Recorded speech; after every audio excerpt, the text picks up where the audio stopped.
up, nerds? Welcome back to the Nerdy Narrative. My name is Leslie Smith, and on this channel, I like to talk with you about all of the things that I read. I read in many different genres. I'm constantly adding new genres as I discover them, so you never know what you might hear me talk about from week to week.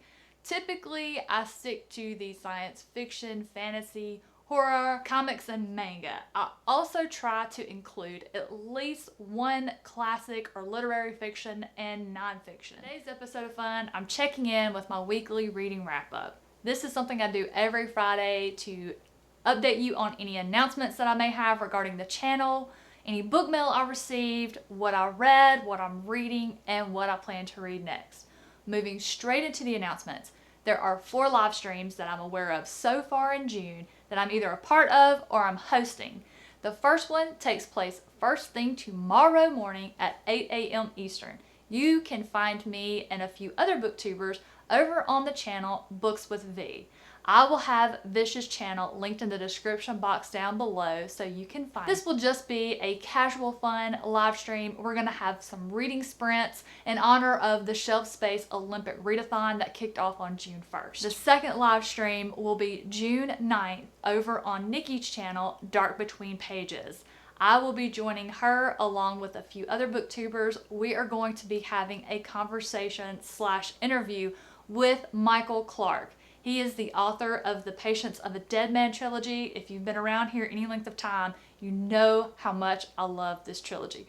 I am so excited. Michael Clark is just so fun. He's so full of personality. I honestly can't tell you how excited I am for this live stream and how much I've been looking forward to it ever since I found out about it once it got scheduled. June 10th, right here on the Nerdy Narrative, there will be a live stream with myself and Una and Crypto from the Codex Cantina. We will be discussing our experience reading WiseBlood by Flannery O'Connor. I just know this conversation is going to be fascinating. Something just tells me this live stream is not going to be one you want to miss. And then finally, June 14th, you will find me over on the channel Kelly Hooked on Books. Kelly always hosts a live stream for her book club picks of the month, and I was invited to join in on it, so I'm looking forward to joining the panel to discuss Betty by Tiffany McDaniel.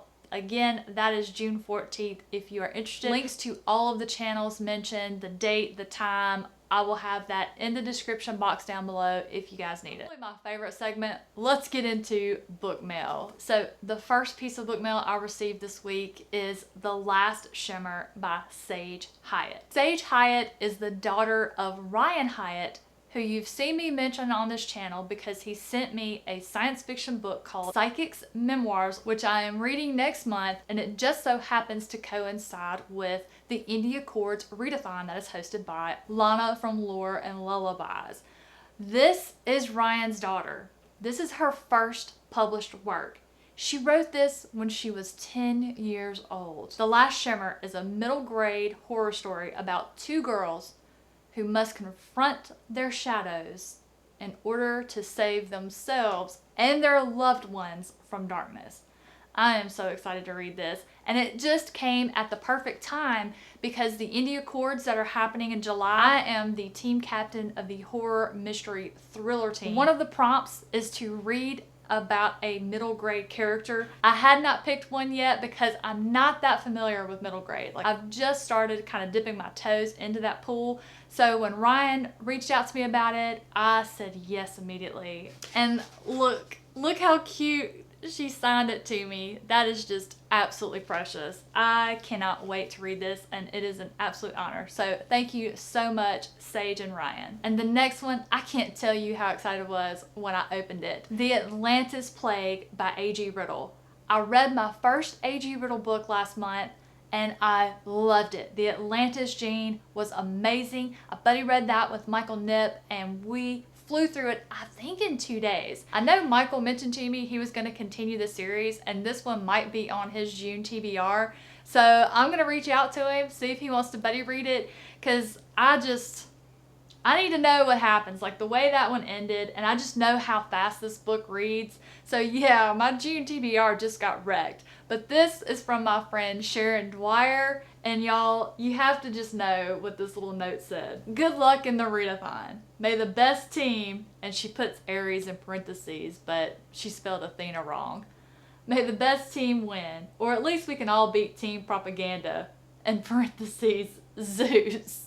Sharon, thank you so much. You are a doll. I am so grateful for this. And y'all, June 5th is Sharon's birthday. And if you are a fan of her channel, or you have met her in my Discord or in any of the other Discords that she's a part of, I'm going to have her channel linked below, and I'm pretty sure her Amazon wishlist is on there. So if y'all want to send her a little birthday happy, there you go. Okay, alright, sliding into what I read. I got a fair amount of reading done this week. I'm stoked, but everything I read was either really fast reads or I just really enjoyed it, so it was easy to fly through. The first book that I finished is An Unkindness of Magicians. I read this book in 2 days. I loved it. It is what I would call fluffy, meaning it's a very light story. It's not complex. While I love the plot, it was just more of a quick, fun read. The things I liked most about it is the magic. The characters weren't really fleshed out a whole lot. This one is definitely one that's more plot driven than anything else. What I did love about it, I loved how the magic system was set up. There was a cost to doing magic. I love that. I love when there is a balance. I don't know why that fascinates me so much, but it just adds an element to it of a thrill maybe. But I really enjoyed that. I loved that it took place in New York, around a lot of the areas that I'm very familiar with and just loved. And so I was able to just visualize everything that was happening. So that I just really enjoyed. But the best way I can describe this one is it's a magical revenge thriller. If you just accept that it's just a fun and fluffy read, I think you'll enjoy it. The next book that I completed is Iron Gold by Pierce Brown. This is the start of the second trilogy of the Red Rising series. And I have to tell you, I didn't think I was going to like it. This is the first one of the Red Rising franchise that is written with multiple POVs. And by multiple, I mean 3. When I started this one, I had a whole lot of things that I was doing where I couldn't sit down with the physical copy, so I went with the audiobook. And I didn't like it. I did not like it at all. I thought I was going to hate this book, and I thought maybe it was because it was the multiple point of views. But when I sat down with the physical book, that all changed, and I realized I didn't like the audiobook narrators. Not at all. They just destroyed the experience for me. I mean, I didn't get that far in before I switched to the physical copy, so there's no way that it started off the first few chapters being terrible and then he just worked it out. As usual, Pierce Brown gave me a couple of mild heart attacks with the things that happen in this one. Other than that, there's really not a lot I can tell you, because it being basically the 4th book in this Red Rising world, everything I could tell you would be spoilers about the other 3 books if you haven't read them. But I can say this is a series I am so glad to have read. It's a favorite, and I cannot wait to see what happens in the next one. Next, I finished the 5th season by N.K. Jemisin.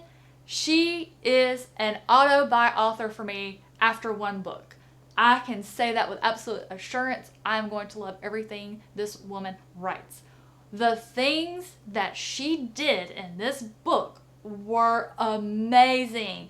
I never saw any of it. Like, never in a million years. Like, one thing happened that should have clued me in on another thing about to happen. I still didn't see it. I think I was so overwhelmed with the first thing that happened, and my brain didn't even have time to go, wait a minute, well, if these two, then these two. No, it was amazing. It is a very tragic and heartbreaking tale as far as how people are treated, how they treat each other, how the different classes of society treat one another and what they expect of each other, and how the people who are in the different classes, like how they feel they should act and what is right and wrong. And everybody accepts the role that this society is given to them. But what happens when there's one who says, this isn't right. It's an epic tale. It is an epic tale. I absolutely loved it. I've not read anything like it. I have chill bumps just thinking about it. I'm so excited for the next book in this trilogy. So excited. Then the final book I actually finished this morning, WiseBlood by Flannery O'Connor. This is another first-time author for me. I think it's possible if she has short stories, I might have read some in either accelerated lit or lit in college, but it must not have been memorable to me. But I have to tell you, high school and college, I wasn't in the right frame of mind to read and enjoy these classics like I am now. And as you can see, this one has a lot of tabs. And most of these tabs are things that I found hilarious. There's a young man who comes back from serving in the war, and I want to say this probably takes place in like the early 1940s, maybe mid 1940s. And he comes back from serving in the war. The house is empty. His family is gone. Like, there's one piece of furniture left in the house. And he decides he's going to travel. So he gets to a town and he runs into a blind preacher. And this just sets off a hilarious tale about this preacher. And then the main character, Hayes, he becomes a preacher. And they're preaching two totally different things. One preaches about Jesus and one preaches about no Jesus, the absence of Jesus. I know there's a movie. I'm going to have to watch it. I need to see this in film form. I hope the movie that's out did it justice. I love this story. I love the writing style that Flannery O'Connor has. The audiobook was even fantastic. Although I would say the very beginning was a little confusing on the audiobook. It confused me a whole lot. I listened to chapter 3 times and I was like, you know what? Let me just read that one. Once I got past that and really got to know my characters, I was fine with the audiobook. I just really loved how the narrator just put emphasis on certain words and just the different tones of voices and draws he did. But I highly recommend this book. It's just a tale that is just all about redemption, false prophets, blind men, wisdom, retributions, and blindings. If that's something that sounds interesting to you, I think you will love this story. I am so glad that I got the physical copy for my collection. This is going to be one I will reread many, many times. All right, that takes care of everything that I completed. Let's talk about what I'm still working on. So normally I have several things because that is just who I am as a reader. I like to read lots of things. But with the way that this week fell with the end of the month and then the start of the month, June 1st kicked off the Shelf Space Olympic Readathon. So I spent the weekend and Monday finishing up all the books I had started.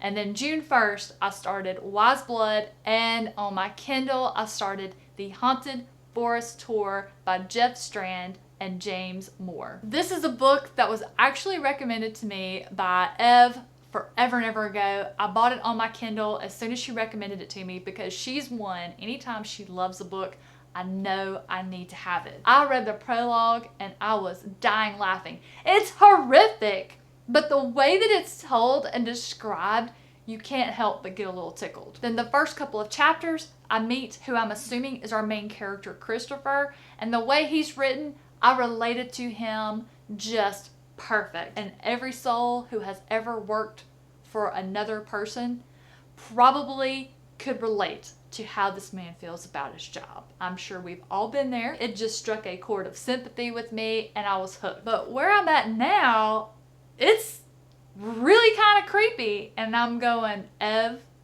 where's the humor? Because this is some creepy stuff going on. But I started it yesterday evening. I read 25%. I read until I literally couldn't keep my eyes open anymore because it was so good. And I knocked out 25% of it in the first go.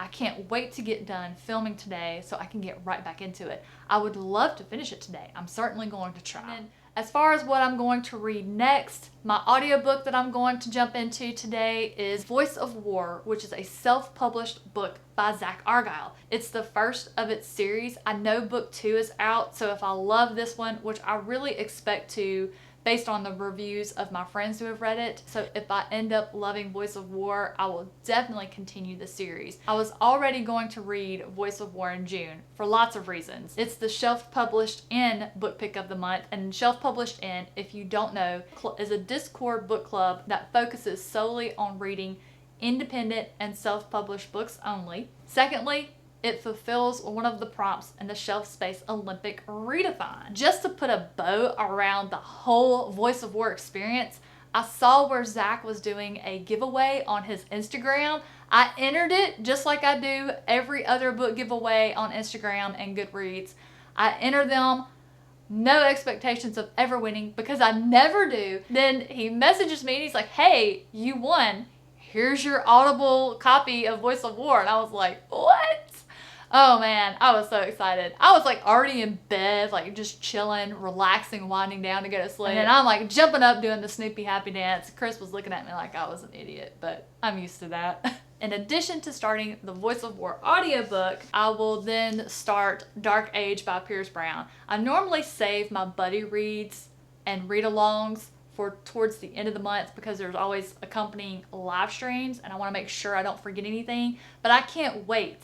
I've heard this is the best in the series, and then the way Iron Gold ended, I need to know. I can't wait. I've got to get into it. I've got to find out what's going to happen next. And that'll take care of everything. That's all the announcements, what I read, what I am reading, and what I plan to read next. Sound off in the comments down below if you're participating in the Shelf Space Olympic Readathon. How is your reading going so far? I know we're only a few days in, but there has been so much excitement, so much fun, so much trash talk. Things have just gotten off to an absolutely hilarious start. I can't wait to see what this month is going to hold as far as that readathon goes. Thank you so much for watching today. I appreciate your support of the channel. If you enjoyed this video today, don't forget to click that like button. If you have not subscribed, please consider hitting the subscribe button on your way down to the comments to tell me what are you reading right now that you are enjoying or not enjoying. Sometimes books just don't work out for us, but what you may not be enjoying might be something I would enjoy. So definitely share all of that down in the comments down below, or come by and visit us on the Nerdy Narrative Discord. Link in the description box down below. Guys, have a wonderful rest of your day, a fantastic weekend, and I'll see you in the next one.